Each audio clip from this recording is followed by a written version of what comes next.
All right, welcome to Don't Be Ridiculous, episode I think 27 now. Yeah, I think so. 27 or 28. God, it's All right. terrible. I should know the answer to that. But anyway, yeah. So just doing a little. It's kind of a little bit of we're in a little bit of a down period in sports right now. Yeah, we're kind of a doldrum. We're between the NFL season and I don't care about March Madness, but March Madness and the Masters and the start of the NBA playoffs, and so it's kind of a slower period. So, Yeah. but the news Yeah. never stops in the NFL. Yeah, that's true. That's true. And we just had the NBA. It's Sunday night, almost 8 p.m. Eastern, so the All Star game should be coming on pretty quick. Yeah. I went on YouTube. I watched the highlights. The dunk contest, which it wasn't that good, but it hasn't been good for years. I mean, we've already seen all the dunks. It's just hard to, I don't, to be honest, I don't even know why they still do it. But the 3-point contest is pretty cool. Karl Anthony Towns won. Like, he didn't even have to jump really. And he had 29 in the final round. That was pretty cool. Yeah, he was really good. It looked like I watched the whole thing, and yeah, they did what they've done with this skills competition that they do now is the first thing. Like it's very strange. It's very convoluted. I thought like there's three different contests, and they're all combined together. So it's just Yeah. it's really strange. It's like one of them is just passing and trying to pass through to these targets, and then one is like it's just shooting, and then what? So I don't know. I thought it was very strange. I mean, all I could take from that was that Evan Mobley and Darius Garland for Cleveland are really good. Um, Yeah.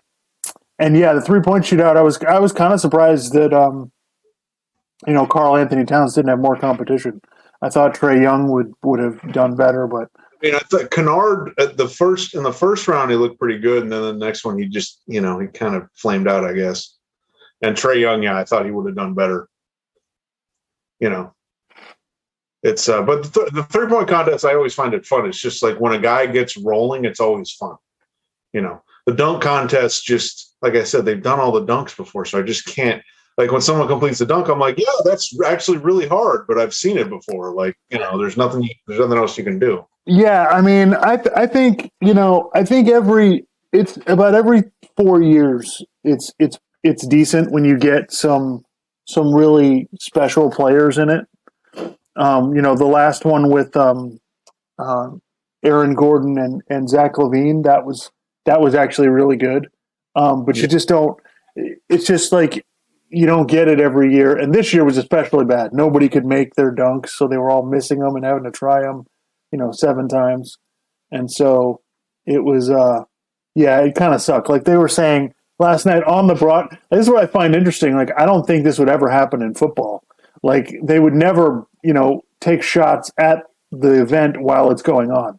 Like during the broadcast last night, Dwayne Wade was like, "This is trash." I know. Yeah, I heard that. I was like, wow. Like Uh, they were ripping it, in the moment, which I thought was great. It was like, man, and they were like, we should. I think Dwayne Wade and Reggie Miller want the 3-point contest moved to the last event because it's the most. It's delivers most of the time. It's always, it does. Yeah. it's always kind of fun. And but Kenny Smith was like, we're just watching guys shoot open shots. It's like, yeah, but the crowd was way more into that than they were watching Yeah, a guy. but I mean, when those guys get on a roll and you have to run between, there's a time limit and you have to run to the next thing, and then they have that 4-point ball, I guess, that that's farther out. So yeah, no, it's more fun, especially because you get like Karl Anthony Towns. It's like, what is he doing in this? And then he wins, so that was fun. Yeah, yeah. So I had no, the dunk contest was just terrible, but the rest of it was kind of fun, and then you get to listen to these guys, talk about it. Um, Yeah. yeah. So well, we could do one. We could talk about. We could kind of wrap up the NFL season, or we Yeah. could. And I was just thinking, like, this week I was trying to think of what was the most surprising thing in the NFL season. I mean, pretty much the Bengals making the Super Bowl. I mean, if you'd have told me that at the beginning of the year, because I'm trying to remember what we talked about at the beginning of the year, and I was like, I just think I think Kansas City's far and away the best team in the AFC, And it did not start off that way, obviously. Kansas City probably should have made the Super Bowl this year, but they were still one of the best teams. But now it's like Buffalo's obviously like right there. But yeah, Cincinnati making the Super Bowl was just the Rams winning it. Maybe I'm a little surprised, but not really. I mean, they had a bunch of talent on the team. It's like if Stafford can play well in the playoffs, then yeah, they probably got a good shot to make the Super Bowl and win the Super Bowl. So, yeah, I mean, other than that, like, I don't think much of the season really surprised me. I mean, it was more or less what you thought. I mean, I guess I didn't think Urban Meyer would be that bad, but apparently he was. And then beyond that, I mean, like, I think the fourth down thing this year is probably going to linger with me because there were a lot of fourth downs where I was like, we were both like, what the hell is going on? And I think that kind of carries over into next year. I thought it was funny that Nick Wright was criticizing Colin because he's saying Colin was criticizing Brandon Staley for going for it on fourth down so much, and it's like, and then he brought up the example from the Super Bowl. The Rams went for a 4th and 1 in their own territory. It's like, yeah, that's different. It was the last drive. They figured their defense could hold them to a field goal and then they'd only be down by a touchdown. And so it's like, we got the ball now, let's go win the game. That's completely different than going for it in your own territory in the first half or the first quarter, the second quarter, even the third quarter. A lot of times that's not necessarily the best thing to do. So, but I did think that was I think that'll be something to watch into next year, not just with the Chargers, but with all these teams. They keep going for it in their own territory. So, yeah, that's going to be an ongoing discussion for sure. Yeah. I think, it's, I was listening to, Bill Simmons on, I guess it was, I can't remember. It was something after the Super Bowl, and he was talking about the quarterbacks, and he was basically just saying, like, the Patriots have Mac Jones. It's like, we have this quarterback who's never going to be as good as these other guys are. Like, there's going to be 4 or 5 quarterbacks in the AFC that are just better than us, and we can't do much about it. And I think it's a good point. I think that's where we are in the NFL now. Like, it's because I would say we're there in the AFC. In the NFC, I mean, the 49ers made it to the NFC Championship game with Jimmy Garoppolo. I mean, they were almost, in the AFC, it is definitely that. In the NFC, there's a little bit more. I mean, especially because there's a possibility, however small it may be, and I think it's actually a small possibility, that Aaron Rodgers and or Russell Wilson could leave the conference. Right. We'll see. But we'll get into that later. But, I mean, yeah, I think in the NFC it's a little more open. Like, if you just have the right roster, But, yeah, in the AFC, like, I mean, you're going to be competing with Mahomes and Josh Allen and Burrow and Justin Herbert and, some of these other Lamar Jackson, assuming he comes back healthy, it's going to be kind of those guys. And then I think you could throw Tennessee in there, and you could throw in maybe Cleveland, maybe they have such a good roster. But yeah, so I think that's kind of what I take away is that, the NFL is becoming a little more like the NBA where, you have to have one of those guys or you're pretty, and we can include Stafford kind of in that group. Maybe. Yeah. I mean, I got to be honest. I heard some people this week sort of downplaying Stafford, and I'm like, no. And people are like, well, he just had that one drive. No. If Odell Beckham Jr. didn't get hurt, the Rams might have blown them out. I mean, Stafford looked really good on those 2 touchdown drives in the first half. And then the Bengals defense. I'll give the Bengals defense credit, but also let's not downplay that last drive. Like, he was really good on that last drive. Right. So, and that's really hard to do. I mean, and it was, they beat they went to Tampa Bay and they were kicking the Bucs' ass until the running back started fumbling the ball. They beat the crap out of Arizona, and, he had to come back against the 49ers. So maybe you kind of include him there. I mean, he's got a lot of experience, and he won 4 playoff games in a row, including the Super Bowl. So, like, I absolutely do. Stafford is in that group. You have to have a guy who can make those throws on third down when everybody knows you're going to throw. Yeah. You have to have that guy. Stafford is clearly one of those guys, and I agree with you. He didn't have to do a whole lot in the Super Bowl, but the guy was great in the playoffs. There's been playoff games where Brady hasn't done that much. He'll have a couple drives. Like sometimes that's all it takes, and that's really hard to do. Like let's not just toss it and just like, oh, we just had one drive. Oh, okay. And honestly, like Joe Burrow, like all Joe Burrow needed was when Eli Manning won his 2 Super Bowls, he had that one throw that basically changed everything, right? The throw to Tyree in the first one and the throw to Manningham in the second one. Burrow just needed that big time, throw down the field. If he had made one of those, maybe we're saying something different today.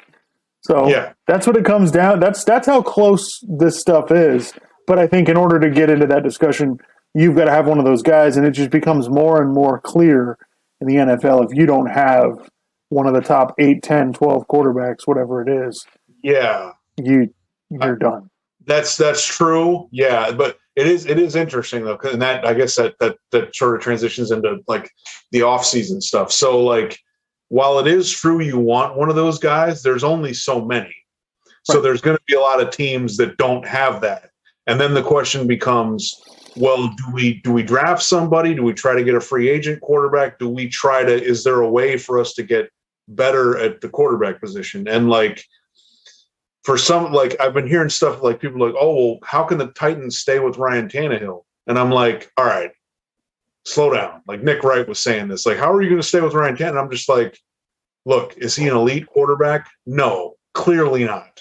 Okay. But they made the playoffs 3 years in a row. Okay. Dak Prescott hasn't made the playoffs 2 years in a row. Okay. Ryan Tannehill's got more playoff wins than Dak Prescott does. So like, and it's like, look, it's like, well, they couldn't win it this year. Well, they were the number 1 seed in the AFC playoffs. They probably should have beaten the Bengals. I mean, he threw an interception, and then people are like, yeah, well, he throws interceptions. Yeah, but did you see that touchdown pass he threw to A.J. Brown in that playoff game? Yep. That was unbelievable. Okay. So who knows? Maybe if Derrick Henry wasn't out for that long, maybe they would have run the ball better in that game and they would have won and they would have been in the AFC Championship game. Right. So, like, as much as you want one of those guys, some teams don't, and you have to kind of make a rational sort of calculation. It's like, can we build around this guy, get everything else kind of right, and then maybe have a chance one year where everything kind of breaks our way and we can get to the AFC Championship game or whatever. So like, I did think this was interesting. Do you think who's better to you, Ryan Tannehill or Kirk Cousins?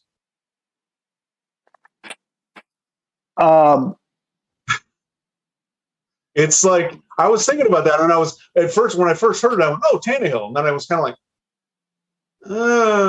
Yeah, no, I've been making this argument for years. They're about the same. I mean, if you think, and people are like, well, Tannehill's got more playoff wins, and I'm like, well, everything broke right that 1 year, and he had that really awesome running game. Like for Tannehill, Cousins won 1 playoff game. He beat New Orleans in New Orleans, right? So it's like, now he hasn't made the playoffs in consecutive years, but I don't know what to make of that. But it's like, yeah, it's really not that big of a, right. So yeah, I don't know. Yeah, no, the difference between those two guys is negligible.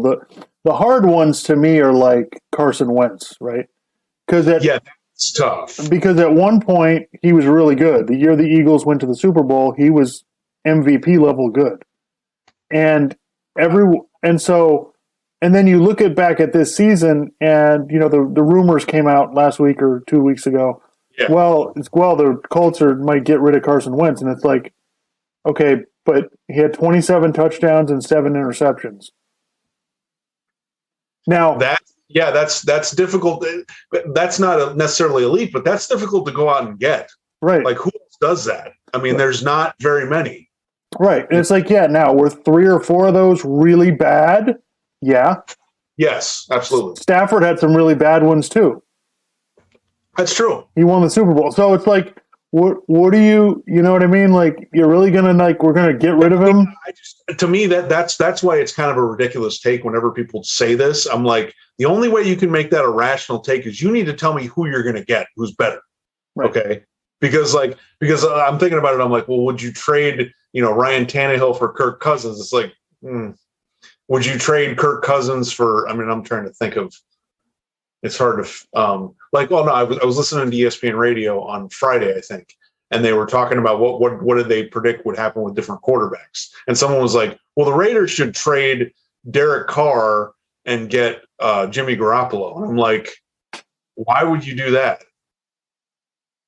Like, to me, that's either a wash or Carr's a little bit better. Like, I don't, Yeah, and I mean, look, when the Rams traded for Stafford, you and I were basically saying the same thing. Like, you gave up draft picks to get a slight upgrade, maybe. Obviously Stafford showed that he's a bit Stafford was a talent upgrade. Sure, I mean, he definitely knew that. Right. He's a significant talent upgrade. So, I mean, I guess from that standpoint, I get it. So. But yeah, no, I just think that's interesting. Looking in the offseason, people are like, well, some of these teams, it's like, should you get rid of it? It's like, look, if your quarterback isn't as good as, Tannehill or Kirk Cousins or Dak Prescott or, and that's kind of when you get to that point and then you go to the elite quarterbacks, it's like, I don't know, 15 quarterbacks, maybe like 13, 14, 15 quarterbacks. Beyond that, if your quarterback isn't up to there, then I can see drafting somebody or trying to make a free agent move, to try to get better because you're in kind of no man, like in the NBA, it's like you're in no man's land. It's like you might make the playoffs one year, but you're not going to do anything. So yeah, it's just the discussion about this stuff needs to be a little bit more, look, if you can go out and get Aaron Rodgers, Russell Wilson, or Deshaun Watson, okay, do it.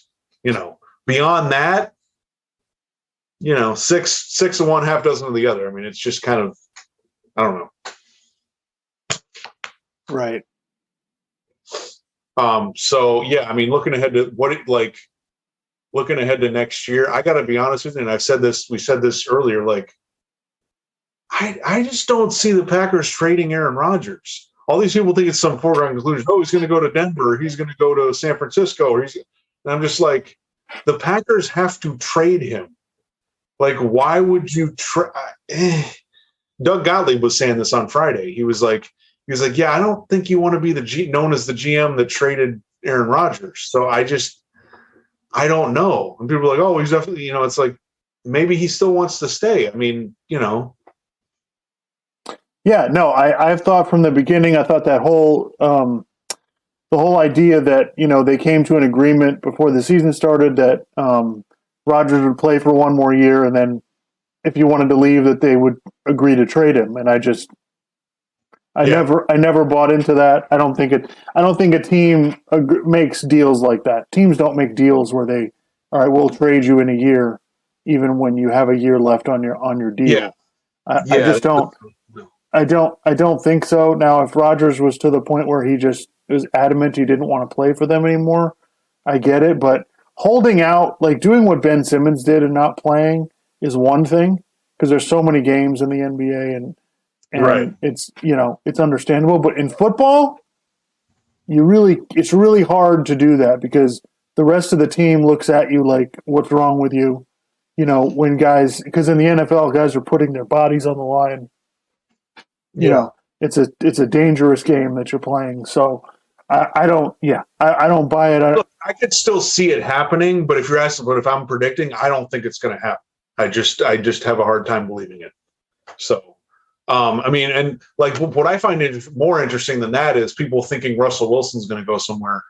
I don't know where that's coming because he hasn't said that. He hasn't. He's indicated that he's had disagreements or whatever with the front office and with the head coach and all that. But so, like, I feel like people are thinking, oh, that's probably going to happen too. And I'm like, I don't know about that. It's just, Yeah, it's going to be very. We'll see what happens. I think it's going to be far less interesting than people think it will be. But I thought that I didn't think Ben Simmons would get traded for James Harden either, and that happened. So right. Look, Deshaun Watson, his illegal stuff could get wrapped up, and once that happens, I think they probably move him pretty quickly. Yep. But we don't know when that's going to happen. So, to be honest, it would be I would almost say maybe there's more likelihood of that happening than Aaron Rodgers or Russell Wilson. Like, I just don't, I mean, do you want to be the GM that traded Russell Wilson? Like, that people are like, oh, well, is that really a thing? I think it is really a thing. I don't think you want to be like, like, oh, we jumped in here. Yeah, we traded this guy for what? Well, we got some draft picks or something. Like, well, it's like you said earlier. There's only a handful of guys that are difference makers as quarterbacks. Yeah. So you can't. So you're going to trade one of them, like right. when you have them, like right. Deshaun Watson. He's got legal issues and whatever, but like the other two, it's like, okay, like why? Yeah, and great quarterbacks don't get traded. That's when's the last time that happened? Right. I mean, Stafford left the Lions, but that's because they mutually agreed. And they did. Detroit Peyton got cut because of his neck injuries. Right. Who else was I going to say? Drew Brees they didn't re-sign him. Right. Right. He was a free agent. But they had Phillip Rivers. And then I was thinking, Drew Bledsoe, right? But they had Tom Brady. So they traded him, but it's because of, so nobody gets traded just, oh, well, he doesn't want to be here, so we'll just trade him. It's not like in basketball where Will Chamberlain, Kareem Abdul-Jabbar, all these guys have gotten traded. And, so yeah. I understand the want that people have for these kind of things to happen because they're really fascinating. But I just think it's more of like we would like this to happen, and I don't necessarily think it's going to. So, right. But I could be wrong. I mean, it makes things more interesting. So, I was trying to think of anything else looking forward to next year. I mean, beyond that, I mean, I'm kind of at this point, I guess I'm kind of favoring Buffalo in the AFC because I mean, they probably should have beaten the Chiefs this year. And then outside of that, I mean, there's probably, I mean, God, the Bengals could miss the playoffs next year. I mean, if the Ravens come back healthy, if the Steelers just get, the Steelers made the playoffs this year. If they just get average quarterback play, like, I don't know, they could be pretty good. The Browns, their roster is really good. I know we have questions about Baker Mayfield, but like their roster is insanely good.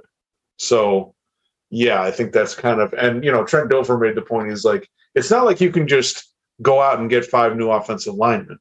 Right. Now that being said, the Chiefs sort of just totally remade their offensive line last offseason, but I don't know.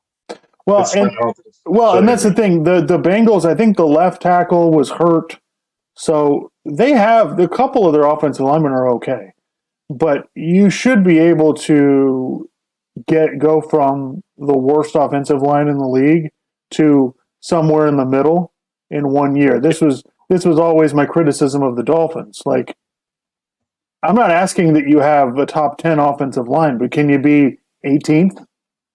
Yeah. 16th? I don't expect you to. Can you just not be 29th? Like, that's all. I'm not asking for miracles here. I'm just asking for you to be a little bit better. And I do think, Burrow is still getting better. And I think, honestly, I think, some of those sacks are on him, for not getting rid of the ball and not recognizing what's going on in front of him. I think people are going a little too far. I think, the Bengals aren't going to make the playoffs. I mean, we'll see. They'll be in the running with everybody else. Maybe they won't go to the Super Bowl next year, but I think we're being a little bit tough on them. No, I don't expect the Bengals to be perennial contenders like the Chiefs are. I get that, but I still think they're going to be good, and I think they're only going to get better. So other than maybe some of those trades, I mean, we'll see what happens. The draft is going to be interesting because you got a whole bunch of teams with multiple picks in the first round. The Giants have 2 first-round picks. The Jets have 2 first-round picks. The Eagles have 3. The Lions have 2. It's going to be interesting, especially the first round of the draft. Yeah.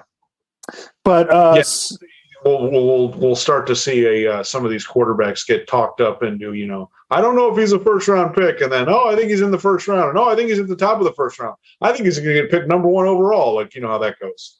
The drafted QB hype machine starts up pretty quick. Yeah. So. Well, speaking of drafts, so to segue into this, so I was watching on TNT last night before all the All-Star Game stuff. They did. They called it the ultimate draft. So it was basically they took the top 75, it's 76. This list that came out of the top 76 NBA players of all time, and then they did a draft. And they had the teams broken. They had it was 8 different people acting as general managers. So they had Jerry West, who actually was a GM. Then they had one team that had the Thursday night in TNT guys, so Charles Barkley, Kenny Smith, and Shaq. And then they had another one that had the Tuesday night TNT people. It was Dwayne Wade, Candace Parker, and Adam Lefkoe. Yeah.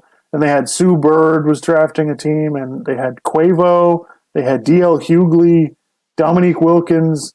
It was kind of a mishmash of different people. And first of all, I'm watching this, and I was shocked. There's no coaches. They didn't choose. No coaches are picking teams. No formal. Jerry West was the only former general manager doing that. It was just kind of all right, so we're just going to take these guys' word for it. So I thought it was kind of interesting. Obviously, there's going to be bias towards the players who played in the last 30 or 40 years, because that's who all these people have seen, right? So Dominique Wilkins had the number 1 pick. Right? So you're thinking, okay, he could pick Jordan, he could pick Magic, he could pick Kareem, he could pick LeBron, he could pick anybody. Dominique Wilkins picked himself. Okay? Dominique Wilkins picked Dominique Wilkins as the number 1 player for the last 75 years for his team. And listen. That's pretty awesome. Listen, I mean, I will say that is pretty cool. If it were me and I could pick my, I do too. And people are like, "What are you talking about?" I'm like, "What? It's my pick. I can pick what I want." Right, and it's not like Dominique wasn't a good player. Dominique was awesome. He was awesome. Yeah. So it's but nowhere near. No one would ever put him in the top 25, top 50. I mean, no. He's not up there. And then it was really cool, to hear Jerry West talk about it, because about half, if they were drafted in the last 40 years, Jerry West scouted them. Yeah. So he would know. So he basically was saying about how difficult a time he had in the 1982 draft, choosing between James Worthy and Dominique Wilkins. I think he made the right pick, but I mean, the idea of Magic Johnson throwing alley-oops to Dominique Wilkins for 10 years is, wow, that's intoxicating. I mean, the idea they had Magic and he would have been on those Lakers teams. He'd have 3 rings. How differently would you think about him compared to how you think of him now? Yep. Yeah. Imagine if they maybe that's a little too far, because how do people think of James Worthy now? I mean, he's still one of the best players, but they don't think of right. They don't talk about him like they would talk about Jordan or Clyde Drexler or somebody. I don't know. Yeah, it would have been insane. It would have been pretty insane to watch that. But anyway, so Dominique Wilkins takes himself number 1. So then the second pick was Jerry West, and he took Kobe, which I can't argue with that. I mean, if there's anybody who knows Kobe, it's Jerry West. And he talked about whatever. So then the next team was it was the 2 sports writers. It was Chris Haynes and Shams Charania, and so they were like, well, we feel like we got the first pick. We'll take Michael, So they had their team ended up with, they had Michael and Magic on the same team with I'm trying to remember who else, but yeah. Anyway, so it was funny as the draft went on. I mean, the funny parts were obviously Charles Barkley arguing with Kenny Smith and Shaq about who they were going to take, and yeah, it was. But I found it interesting. There's obviously a bias towards players that have played recently and are playing now. And there were a couple things that jumped out to me. Number one, I think Bill Walton went like outside the top 50. Okay. And there were a couple that surprised me. Him and Rick Barry, Bill Walton, Rick Barry. I was surprised nobody took them pretty early, like within your top 4 or 5 picks. Because I was like, because once the main centers are gone, Wilt, Kareem, Shaq, Hakeem, once those guys were gone, I was just surprised like nobody took Bill Walton. It was like, yeah, Bill Walton wasn't great for a long time, but for the period of time where he was great, he was as good as anybody ever was. Yeah. So that kind of surprised me, number one. And number two, like, look, I love Chris Paul. Like, I have no issue with, he's one of the greatest players of all time. I have no problem with it. But if you're putting up all the point guards up there and you're asking me to pick, I'm taking Isaiah Thomas and Jason Kidd before Chris Paul. Chris Paul's great, old school point guard, can lead a team, can do all this stuff. But I mean, Isaiah Thomas was a much better scorer. And if they'd have shot threes like they do now, he would have been unbelievable at it. So that's number one, just the scoring from Isaiah. I would have taken him. And Jason Kidd, he does everything Chris Paul can do, except he's bigger, stronger, better defender. Yeah. And actually later in his career actually shot threes okay. He was never great at it. But yeah, so it kind of surprised me that, number one, it took so long for Bill Walton to get picked. And number two, that Chris Paul got taken basically the second point guard after Magic. Yeah. No, I don't. Yeah. Which, I get it. People are watching him play right now. So, that's the way that goes. But it just kind of, that just kind of surprised me. And I think they had Kobe playing with Wilt Chamberlain, and they had Shaq playing with Kevin Durant. Okay. Which was, you're watching that just going, oh my Lord. And so it's, but then it gets into all the questions, right? How would the game be played? What's more valuable now? But obviously the guys who played in the 1950s were drafted at the end. You're right. It's like Dolph Schayes and Paul Arizin and Bob Pettit and, guys who, it's just kind of weird because you watch this and you just go, and what's funny about that Ultimate Draft thing. So I was listening to JJ Redick's podcast and he had Draymond Green on. And, Draymond Green was talking about, Draymond thought he should have been on the top 75 list, but he was just saying, like, I understand, but he goes, obviously as a competitor, I thought I should have been on the list. And, and they were talking about how you've put all these people from the top 50 on the list. And it's like, yeah, but if you grabbed one of those guys from back then, they wouldn't be able to play in today's game, right? Like Bob. Yeah, that's why it's difficult to compare eras. You got to be careful because it's just, I'm more interested in how did you do in your era against the best people in your era? Like, I don't right. Crossing eras is just kind of, and the thing is, people are like, well, LeBron's going to play longer than Jordan did. It's like, yeah, but if Jordan was playing in this era, you don't think that he would be like working out like they're doing now. Like, against the Pistons, like he couldn't beat the Pistons. And then he's like, all right, I got to put on more weight. I got to put on more muscle. And he just started working out like crazy to get bigger and stronger, So like, yeah, like I think that they would have kind of adapted however it was played. And like, for the most part, I think most of those guys in the seventh, like, well, maybe I don't want to say that. A lot of them could have probably played in any era, especially ones now going into it's like, guys, the 80s was not some sort of magical time when they played unstoppable defense. And it's like, no, like these guys, like Steph Curry would have scored a bunch of points in the 80s. Like, come on. Yeah, if you just basically go from 1980 on, everybody could play. Yeah. If you take anybody from any time from 1980 on, they could all play. Like that's not even really an issue. It only starts to change when you go back to 1968 and before. Yeah, it becomes a lot different. Right. Yeah. I mean, even if you look at the 70s NBA, like the mid 70s on, basically, if you just take ABA NBA merger 1976 to now, you're good. You know what I mean? You're not going to have anybody who just can't play of the greatest players. So yeah, but I thought it was interesting to see how people valued it, and when you got to the end, you had like Sue Bird looking up people on Google to see who some of the guys were, because it's just nobody knows who the hell Paul Arizin was. Now I've read about Paul Arizin was like the first great scorer of the NBA, like he was, but again, his field goal percentage was like 38%. It's like you just didn't. It wasn't like now. It's like if you try to compare, like Larry Bird was a great shooter in his era, but he's not even close to Kevin Durant.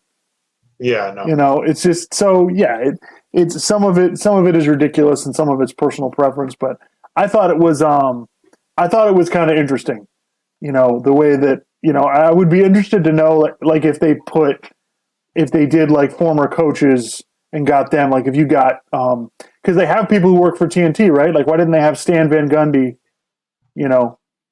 picking some of it? Because I would be interested to see how that goes, because they would be more into the nuts and the bolts of it. But yeah, I guess I'm finding I'm more of an old school. I mean, I'm not one of these old schools the only way to do it, but I do have more reverence for the older players than some people do now. Like, most people my age are not going to be talking about Bill Walton, Yeah. But I've read enough, and listen, I didn't see a lot of Bill Walton's career. I wasn't born yet. And, but I've seen YouTube, and I've read about, what people said about him. And it's like, I know people, it's like the Rick Barry thing I think is interesting because a lot of people didn't like him, but you can't disagree with what he did. So, well, it's like, I'm into a lot of blues music. Right. And so I've listened to stuff that's like now, and over the past 30, 40 years, I've listened to stuff, but then I've gone back even before that, and like listen to different stuff going back into the 60s, the 50s, the 40s, the 30s, like tons of stuff, and like, yeah, I mean, if you compare like Joe Bonamassa to like Robert Johnson, it's like, yeah, it's a different thing. Like Robert Johnson was amazing in his time, but he's not the same as Joe Bonamassa. But Bonamassa didn't really do the kind of stuff that Robert Johnson did. And it's like, it's not that wasn't amazing. It's just, that's what it was at the time, So like, yeah, people kind of, it's good. It is good, like to not get too wrapped up in everything that's going on now or that's been going on in your lifetime. It's good to kind of look back because there was other stuff that happened before you were born, that was interesting and that was really amazing. So, So anyway, I didn't really have anything else. I mean, unless you wanted to, I did think it was a little ridiculous that people are now, the in vogue thing is, well, the Lakers got to trade Anthony Davis, which I'm kind of like, I get it, but okay, you're going to get rid of him and then. Well, I think people are misidentifying the problem, right? Let's just put it out there. Let's say you trade Anthony Davis for Damian Lillard, right? Yeah. How does that help?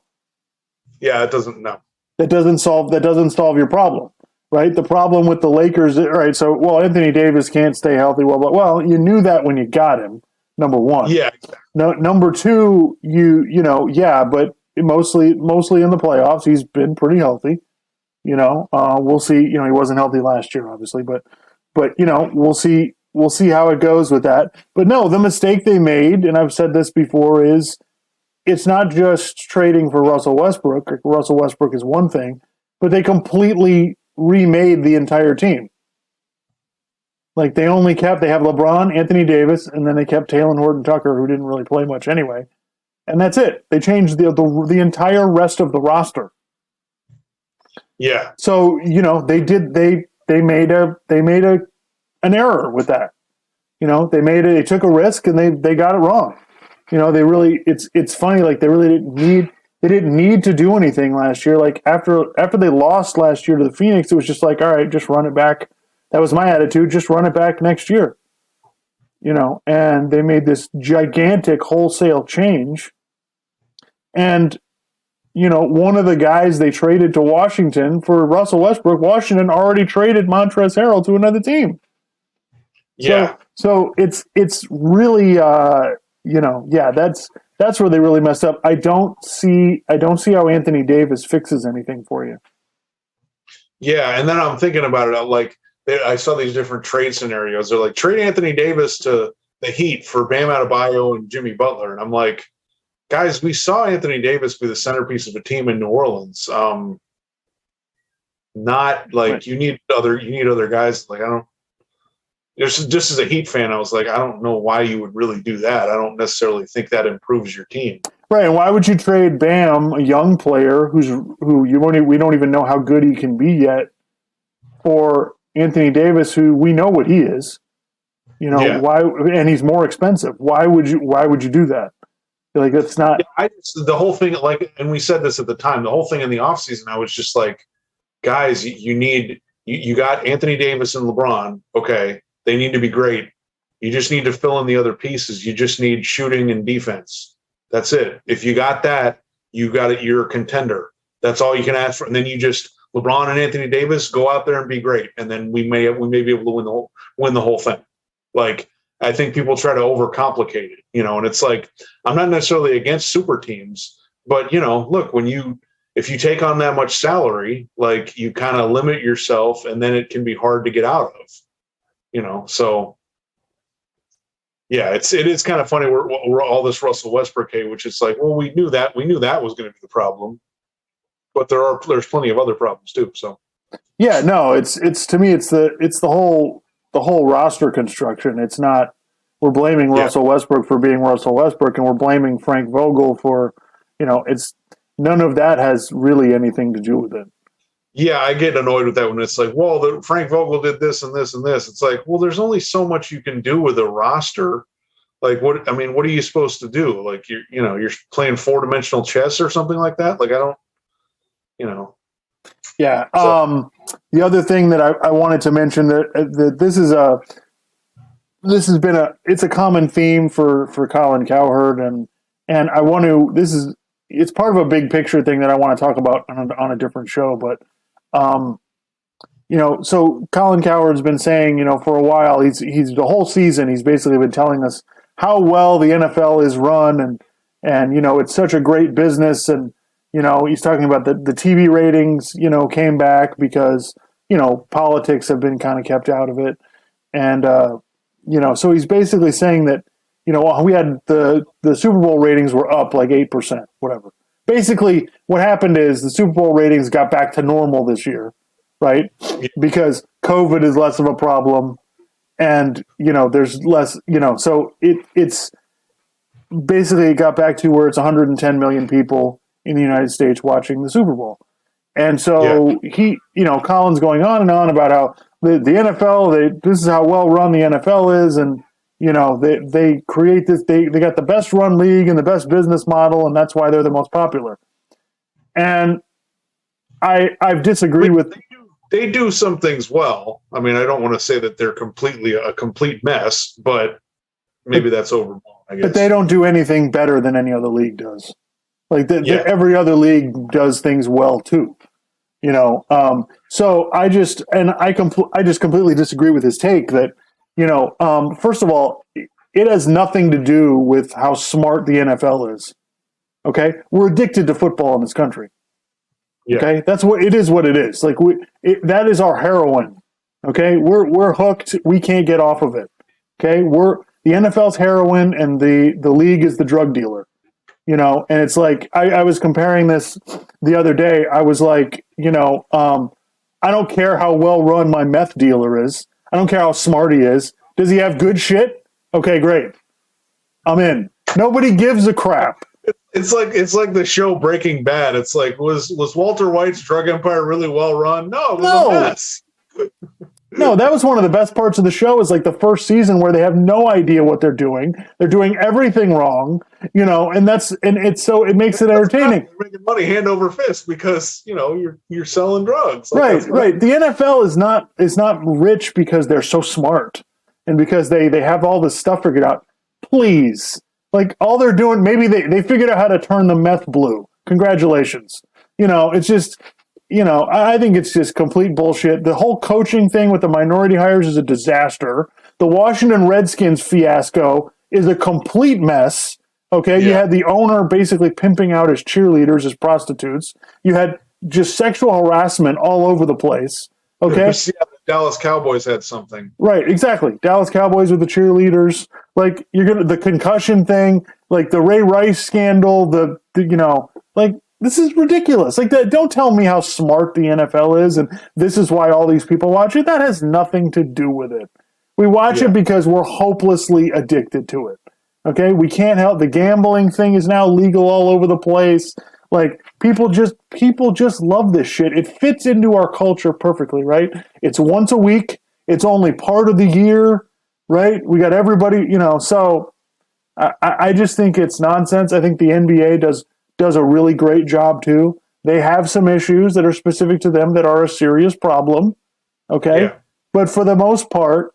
And then he made this whole thing about when the NBA did all that, putting Black Lives Matter on the court and letting the players express themselves, that they lost all these viewers because of it. The NFL did the same thing. Right, exactly. So the NBA Finals ratings in the bubble it's only like 9 million people watched. Last year it got back to normal. It was like 12 million. So and it'll probably go up a little bit more this year. So no, it has nothing to do with how well run and a great business the NFL is. Please, like they were tone deaf on domestic violence. They were tone deaf on the kneeling before the anthem thing. They're like any other business. They're run by mostly old white guys. And so I just. Listen, part of it is I don't want to give the NFL credit for anything. I get it.